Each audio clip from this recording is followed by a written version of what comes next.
This video is sponsored by V-Guard. और है, अभी हल्का लौटूंगा आपके पास। पहले संजय कुमार, उसके बाद अनंत तिवारी। संजय जी, पहले ये ईवीएम वाली डिबेट पर, क्योंकि आप तो इलेक्शन एक्सपर्ट है संजय जी, इस पर आपका क्या टेक है संजय जी, ईवीएम के इस पूरे विवाद पर? मानक जी, मैं एक रिसर्च इंस्टीट्यूट में काम करता हूं और मेरी कोशिश होती है कि जब तक मेरे पास किसी चीज का प्रमाण नहीं हो तो उन सब चीजों पर टिप्पणी से बचना चाहिए।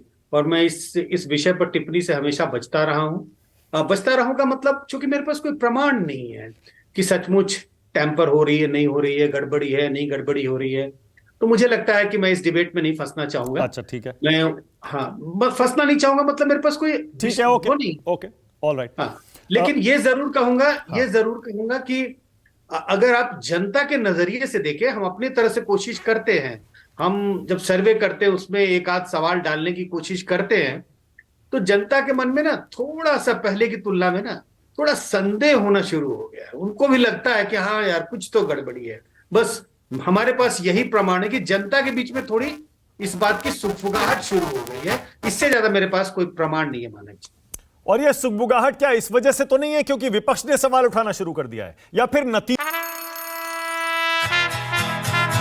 राहुल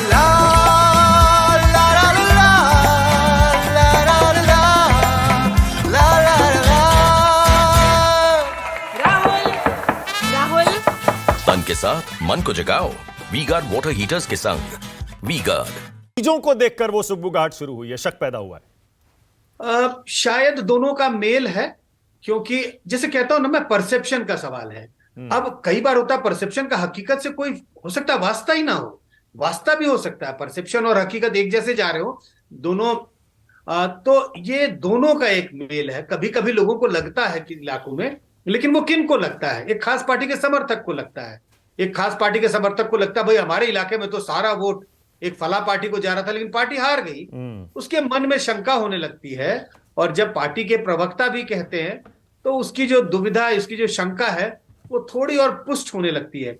तो मुझे लगता है दोनों का मिला जुला असर दिखाई पड़ता है मानक जी। ओके संजय जी, मैं चाह रहा हूं मुख्यमंत्री चुनने में जो बीजेपी की प्रक्रिया है, बीजेपी की जो सोच होगी या होनी चाहिए, क्योंकि हम तो सिर्फ स्पेक्युलेट ही कर सकते हैं, आपको क्या समझ में आता है इस समय केंद्रीय नेतृत्व क्या सोचकर मुख्यमंत्री चुन रहा होगा? फिर मानक जी मैं कहूंगा कि मेरे पास कोई यंत्र नहीं है जिससे मैं केंद्रीय मंत्रियों के, या आप कहें कि जो बीजेपी के जो टॉप नेता है उनके मन को पढ़ लूं। जनता के मन को पढ़ने की कोशिश करता हूं, कमोबेश ठीक ही ठाक पढ़ता हूं।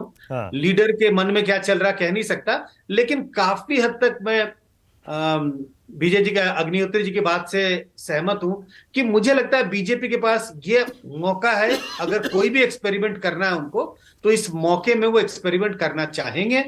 क्योंकि ये तो स्पष्ट है, प्रधानमंत्री नरेंद्र मोदी के चेहरे पर बीजेपी ने तीनों राज्यों में चुनाव जीता है, और आपने भी इस बात का जिक्र किया। अगर आज बीजेपी चुनाव हार गई होती तो रडार पर कौन होते?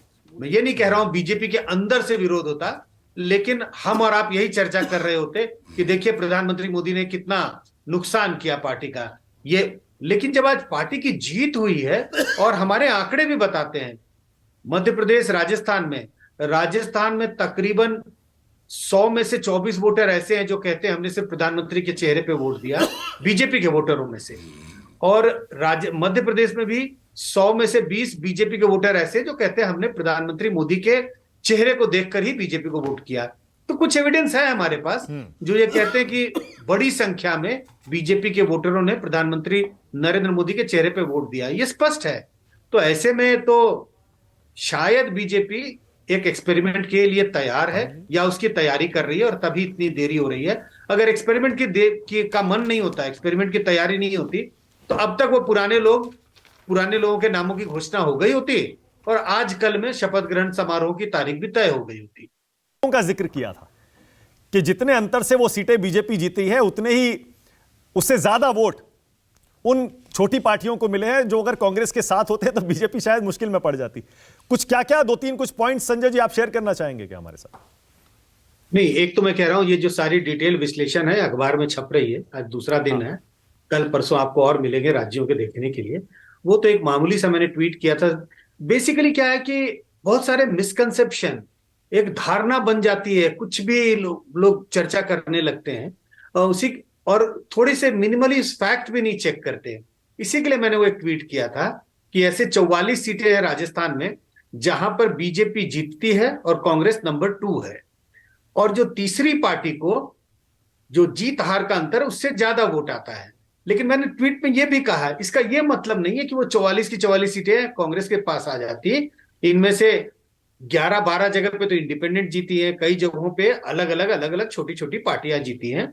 तो मैं सिर्फ एक आंकड़ा पेश कर रहा था और मैं कह रहा था अगर कांग्रेस ने ये 2-3 छोटी पार्टियों के साथ गठबंधन कर लिया होता तो इस 44 में से हो सकता है 20, 22, 24 सीटें वो जीत सकते थे, तो उनका आंकड़ा बढ़ जाता। मैं ये नहीं कह रहा कि बस गठबंधन होता और सारा वोट इधर आ जाता और फिर वो 44 जुड़ जाता तो ये हो। सिर्फ ये आंकड़े, मुझे लगता है कई बार ये नोटा को लेके तमाम, मुझे लगता है कांग्रेस की जब राज्य कर्नाटक में जीत हुई थी उस वक्त भी मेरी किसी से चर्चा हो रही थी, कोई वो कह रहे थे, कोई कांग्रेस के थे, वो कह रहे थे हमारी तो 20-25 सीटों पर 1000 वोट के अंतर में जीत हार का अंतर हो गया, नहीं तो हमारी सीटें और बढ़ जाती।